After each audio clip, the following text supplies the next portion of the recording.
Welcome to day 4 of my director's diary. Wow, very eventful day today.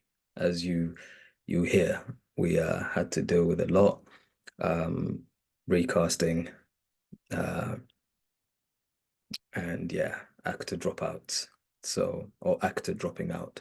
So listen to hear more, how we dealt with that. Um, so today. We were still, this week, this is week 1, day 4 of week 1. So we're still working with our table work. I had we had a production meeting actually set up. So production meetings are helpful in that every week, usually around midweek, Wednesday, Thursday, sometimes they might happen Tuesday, but you meet with the creatives and production manager to effectively chart the progress of the production in all angles, from sound, lighting, design, the rehearsal room. And so it's an opportunity for all creators and everyone involved to get an update, literal kind of verbal face-to-face or on Zoom update. So we call the actors for 10:15 because remember I've got my 10 to 10:30 that I give them so that they can just work on their own personal kind of preparing and to account for possible lateness as well. So, but the production meeting started at 10 and was going to go until 10:45. So my stage manager suggested we give them 10:15 to 10:45 so they still have the 10:30. So we did exactly that. Met some of the creators on Zoom. I was asked, and typically you get asked questions. So people are looking to you. You're the director, right? So I was asked, by the production manager who's leading this kind of production meeting, to give an update on the room. And I did so. We've at that point we'd united, broke down the script, half the script, so they were able to know that that's where we are. And then I was asked questions, or rather, I was asked to ask any questions that I might have that I need clarification on. So set related questions, it's a couple maybe prop questions will come later, but set questions around, practicality, where we are with what kind of maybe box we're going to have, or a tree, that kind of thing. So we heard from individual creatives. So that went on for a cool 45 minutes. And that's important for you to also have a sense of strong leadership. And that's through communication, that's through being clear, that's through listening and double checking and not allowing for maybe any sense of uncertainty or any miscommunication to happen. So if you don't hear something, you have to go, oh, sorry, can I hear what you said about the dimension of this? So I asked a lot of questions around what is the dimension of the box? Because I needed to know what my actors were going to play with. Where is it? Is it center stage? Do we still have those doors? The cupboards, for example, downstage left and upstage right? Do we have the door the upstage left and the door upstage right? So I had to ask her this question, what's my playing field? We're in a very tiny space or playing space, right? So, I even double checked that with the production manager after, there's a lot of kind of negotiation with the designer and the creatives around what you need because they have their aesthetic dream and ambition, but also you need to think about, okay, well, are we going to use that and how will we use that? So if we have this cupboard, are we going to have a space to hang the dress?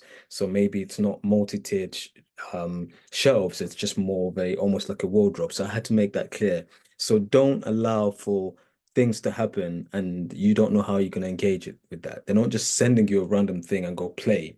And that sometimes happens when you're communicating with creatives and designers, that people have loads of different ideas and you go, well, how are we going to engage with this? Because I've got ideas now based off of my work with the actors.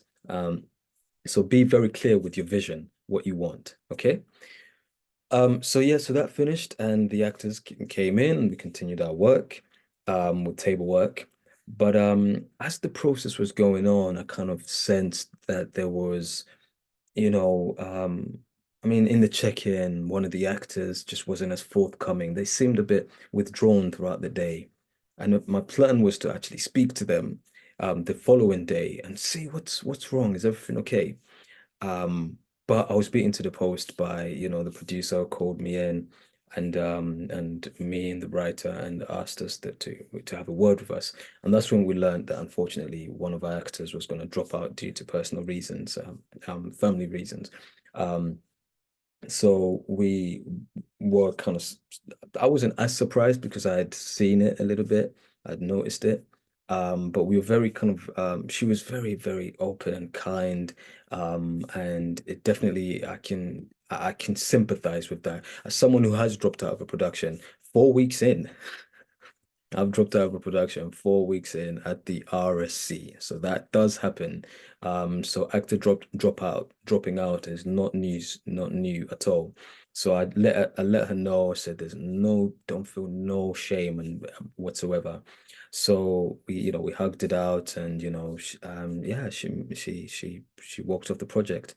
And then now it was a time for us, myself, the writer and the producer, to then think back to other people we'd shortlisted and see who could step in. So we started thinking about some choices, and at that point, we started AV checking.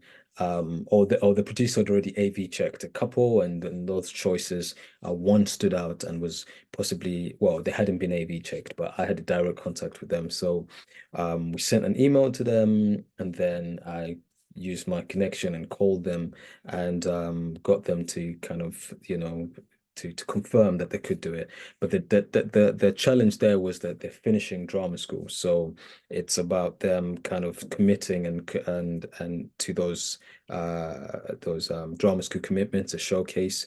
So finding a way to kind of work around that. So at this point in time, she's up for it. The course leader's interested and excited, but there's just us negotiating the dates and making sure we have a minimal level of disruption, not only for us but for her as well. So having to shift my schedule a bit, which is fine. That's why you should have a schedule. You should have a schedule, and you'll find an example of a schedule once you join in. Of course, you're watching this. You've signed up to Direct Your First Play online course, so you'll find that in the first session folder. So definitely check out an example of a rehearsal schedule and see exactly how that can be helpful. Because now I was able to just go in and go, okay, well, Friday I had planned this.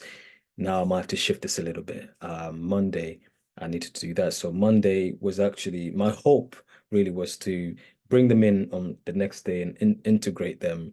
Um, but they might not be able to start on Friday. So Monday, which was a movement session day, we'll keep the movement session as per my chat with my movement director. And then where I was going to start blocking in the afternoon, that first hour and a half, I'll use as a chance to integrate our new cast member. So there's so many different kind of things to negotiate when you're directing.